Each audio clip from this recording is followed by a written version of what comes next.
पहले बिहार के शिक्षा मंत्री और आरजेडी के नेता ने रामचरितमानस पर विवादित बयान दिया। फिर समाजवादी पार्टी के नेता स्वामी प्रसाद मौर्य ने इसे पिछड़ों, दलितों और आदिवासियों के खिलाफ बताकर इस पर पाबंदी की मांग की। स्वामी प्रसाद मौर्य के बयान का बीजेपी ने विरोध किया, साधु संतों ने नाराजगी जताई, लेकिन समाजवादी पार्टी ने उन्हें प्रमोशन का प्रसाद दिया। अखिलेश ने बचाव किया। आप मेरी एक तरफ देख रहे हैं स्वामी प्रसाद मौर्य ने रामचरितमानस को लेकर क्या कहा, साथ ही आप ये भी देख रहे हैं कि बिहार के शिक्षा मंत्री ने क्या विवादित बयान दिया था। दूसरी तरफ लोकसभा चुनाव में कैसे बीजेपी ने पिछड़ों और दलितों के बीच अपनी पकड़ बनाई। आज हल्ला बोल में हम इसी सवाल पर चर्चा करेंगे कि क्या रामचरितमानस के बहाने वोट बैंक पर निशाना लगाया जा रहा है। क्या पिछड़ों और दलितों के नाम पर सियासत करती आ रही क्षेत्रीय पार्टियां उनके वोट बैंक पर बढ़ती बीजेपी की पकड़ को लेकर घबराहट में हैं, या फिर रामचरितमानस का विवाद समाजवादी पार्टी और बीजेपी की साझा रणनीति का हिस्सा है, जैसा कि मायावती करार दे रही है। पहले ये रिपोर्ट।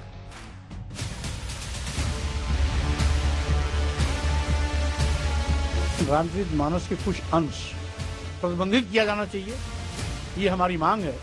कितना भी ज्ञानी क्यों न हो, कितना भी विद्वान क्यों न हो, कितना भी ज्ञाता क्यों न हो, लेकिन शूद्र है तो उसका सम्मान मत करो। यही धर्म है। अगर यही धर्म है तो ऐसे धर्म को मैं नमस्कार करता हूं। यह तुलसीदास ने अपनी प्रसन्नता, अपनी खुशी के लिए लिखा। रामचरितमानस पर स्वामी प्रसाद मौर्य का सीरियल बयान घमासान करवा रहा है, सड़कों पर भी और सियासत में भी। पहले लखनऊ में ओबीसी मोर्चे ने मौर्य के बयान के समर्थन में रामचरितमानस की कॉपियां जलाई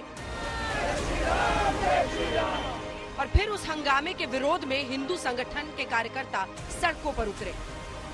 तमाम हंगामे और बवाल के बीच समाजवादी पार्टी ने यह संकेत दे दिया कि स्वामी प्रसाद मौर्य का बयान पार्टी को सूट कर रहा है। अखिलेश ने स्वामी प्रसाद मौर्य को महासचिव बना दिया और बयान का समर्थन भी किया। मुख्यमंत्री अगर योगी न होते, धार्मिक स्थान से वहां आए होते, तो शायद वो सवाल मैं न पूछता उनसे, लेकिन क्योंकि वो योगी भी हैं और धार्मिक स्थान से उठ करके सदन में आए हैं, वो बात मैं आपसे नहीं पूछूंगा। मैं ये कहूंगा कि वो चौपाई एक बार हमें पढ़ के सुना दो। क्या आप पढ़ के सुना सकते हो, मुझे बताओ। और फिर मैं मुख्यमंत्री जी से पूछने जा रहा हूं कि मैं शूद्र हूं कि नहीं हूं। 2024 के चुनाव को लेकर इस्लामिक कट्टरपंथियों के साथ में अखिलेश यादव का समझौता हुआ है कि जिसको लेकर के हिंदुओं में जातिवाद की खाई को गहरा किया जाएगा, हिंदुओं में जातिवाद को बढ़ावा देकर उनका आपस में विभाजन किया जाएगा। तो अब ये साफ है कि स्वामी प्रसाद मौर्य की जुबान ने धोखा नहीं दिया था, ना उनकी समझ फिसली थी।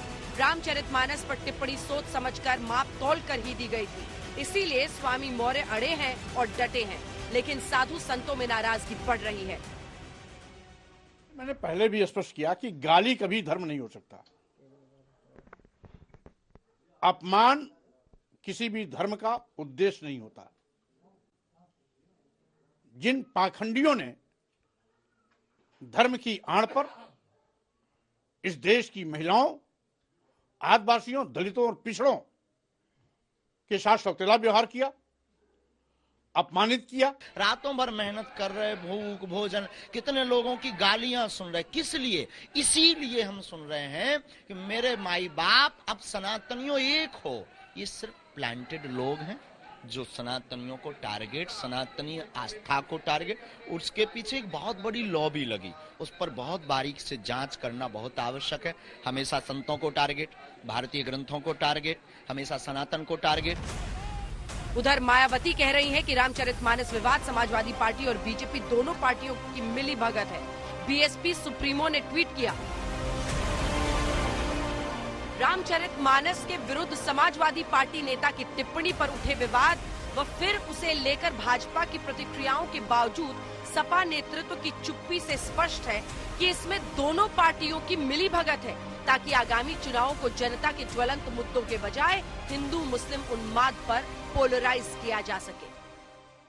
समाजवादी पार्टी का जो राम विरोधी चेहरा है, एक अधर्मी नेता के सहारे अपना पेश कर रही हैं कि जो धर्म के खिलाफ बोलता है उसे जगह दी जाती है। एक बार गोली, फिर बोली से आज के दिन में क्या संदेश देना चाहती समाजवादी पार्टी।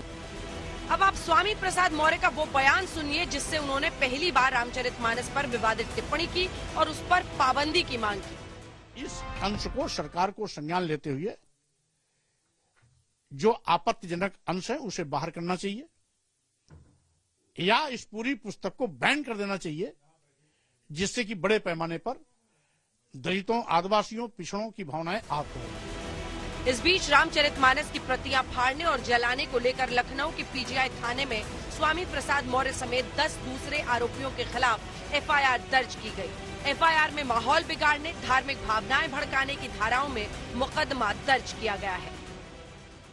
सनातन धर्म अक्षुण्ण है, वो लगातार मजबूत होता रहा है।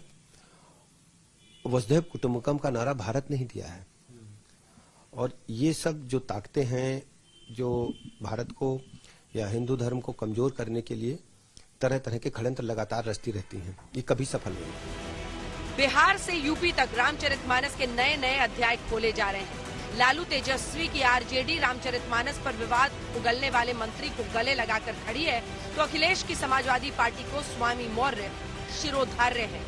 न तेजस्वी ने मंत्री को हटाया, न अखिलेश ने स्वामी प्रसाद मौर्य को हड़काया। दोनों का बाल भी बांका नहीं हुआ, क्योंकि जो हो रहा है सब आंका और आजमाया हुआ है। आज तक ब्यूरो।